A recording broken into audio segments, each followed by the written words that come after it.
was not expecting much coming into spring other than a bunch of overhyped mediocrities following the likes of One Punch Man and Erased from fall of 2015 and winter of 2016.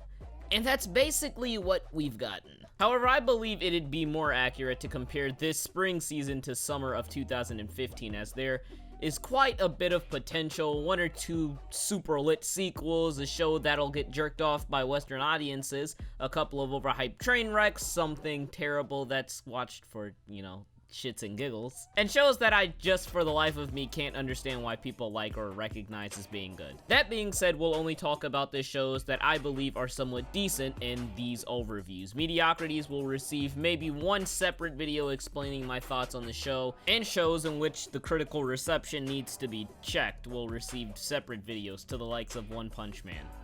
I'm talking about you, Boku no Hero, in case you didn't catch on. So let's get started with a show that's been unfairly judged due to people's lack of understanding for the word edgy. ReZero. Edgy is another way of saying uneasy, harsh, or tense. So by definition, ReZero is indeed edgy. The problem I have with 99% of the people who hate the show is that their only or biggest complaint is that the show's edgy. It's for edgelords. Well, guess what? Kaiji's edgy. Death Parade is edgy for the most part, and Rurouni Kenshin is edgy. Edgy does not mean bad, but that's what everyone is taking the word to mean. So when you people in the Kami community and Redditors call my videos edgy, you're not actually saying anything. Edginess only becomes an issue when the delivery of the edge is poorly done, whether that has to do with something being immature, poorly directed, or completely unnecessary. And in the case of ReZero, the delivery is, dare I say, good. Death scenes are tense, dark, and well-directed in general, and there's no unnecessary gore or pretentious monologue, and as a result, I fail to see everyone's complaints with ReZero being edgy, because edgy doesn't mean anything. If your definition of edgy means bad, and the definition means that something is harsh, uneasy, or tense, that would mean that every climax in the history of, writing in general is bad. And that just doesn't make any sense. Now let's get to my actual personal opinion of the show. ReZero right now is an above average show, and I have only one issue with the show, that being the inconsistency of one of the timelines. When Subaru enters the 4th timeline, the Apple vendor remembers the deed that Subaru did for his daughter, which would be fine if not for 3 things. Number 1, in the other 3 timelines, Subaru goes back to a point before talking to the little girl, not afterwards. Number 2, Subaru met Amelia before saving the little girl, so she should still be with him. Number 3, the thugs in the alley would have already have left because they appear before Subaru meets Satella, and so meeting with the knight in the 4th timeline technically shouldn't have happened. I've only seen 2 episodes at the time of this writing, however, so by the time this is out, the 3rd episode may have actually explained these issues. I'm assuming it will, because Satella seemed to be more friendly and not remember Subaru calling her a witch, meaning that there's probably no order or checkpoint in which Subaru goes back to, but just a set place instead. I like how Subaru is actually not an idiot as well. In the 4th timeline, when he got ambushed by the guards, he just called the police after noticing that there's some sort of guards in the world. He's also realistically traumatized after seeing the woman who killed him beforehand in the tavern, a scene which is edgy but nicely presented. Aside from all the gross CGI, this show looks nice actually, and the OST is pretty cool as well. Hopefully White Fox learned from the atrocity that was Akame ga Kill to make a good show, and that if it didn't work in Steins Gate, it won't work here. Attack on Trains is a fairly decent show that has a lot of unanswered questions from the 1st episode. The show is very well directed as expected from our boy Tetsuo Araki, and batshit crazy things happen thanks to Mr. Gios writing the script. But I wouldn't say anything is particularly well written. The world building is completely missing because the show decides to show and not tell you about the world, which would be great if we weren't shown like 2 sections of the whole city. I want to say that we'll get some world building while the characters are on the train, but I highly doubt it considering it's not like Attack on Titan where no one's been outside the wall. The Kabane force people into the fortress, so I'm going to assume that the show is going to imply that everyone who's still alive is still probably using the same technology and architecture to the one in the city that we started in. That stinks because the design of the city looks so cool, but all we know is that there's a samurai system and trains. And that kinda sucks. The main character, Ikumo, is not unique, but it's refreshing to see a protagonist who's somewhat alpha considering the other big shonen of the season, Boku no Hero, is about a completely beta male.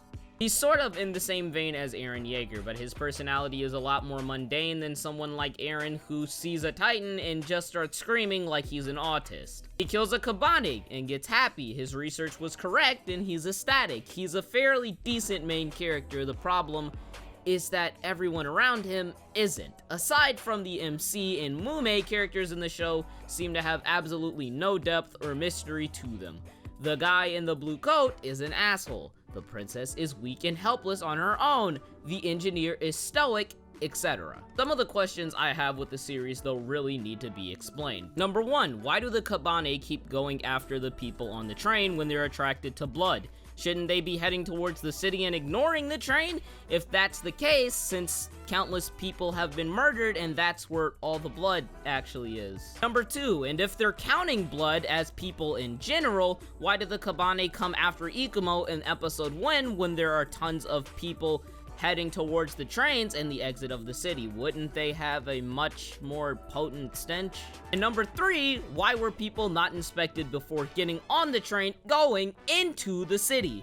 Shouldn't there be a system or a checker on the train to see if someone is a Kabane or not, considering how paranoid everyone was acting beforehand? The amount of paranoia is just simply inconsistent. I have a ton of more questions that the show never answers, but I'll leave those out this video since there's a fairly high probability that they will eventually be answered. Overall though, the show is okay. It's not good, but it's very entertaining and I'll probably watch it until the end. It has a great opening song, but the visuals don't often match the tone and adrenaline at certain points in the song, despite how visually appealing they look. I'd recommend the show if you want something similar to Attack on Titan, but without an obnoxious main protagonist and need something to watch weekly. Joker Game is, in my opinion, the only good show of this season, despite the complaints I hear about the show, the most prominent being that the characters seem dull and look alike.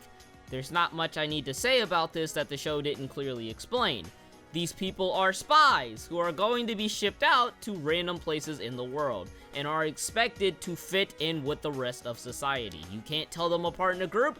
Good, that means they're doing their job! I also heard the repetition of scenes in episode 2 of the show were an issue for some, but I don't see the issue here either, considering the scenes that are repeated aren't repeated 1,000 times like in Bungo Stray Dogs, but only once or twice, and only for the sake of clarifying information by showing it alongside narration. The show doesn't think you're stupid, it's just simply explaining itself in a fairly typical fashion, actually. Joker Game is also really well directed. The scene in which Sakuma and Yuki were walking along the riverbank and kept gradually getting separated worked beautifully, and the shot used only helped the scene. The show is not a mystery, but the one time Sakuma used deduction, everything worked out perfectly. Sakuma is already beginning to develop, as seen by the scene in which he manipulates and learns the truth about his superior, which is nice considering the show is only going to be 12 episodes. We're already seeing signs of growth within Sakuma, which means that more growth is to be expected.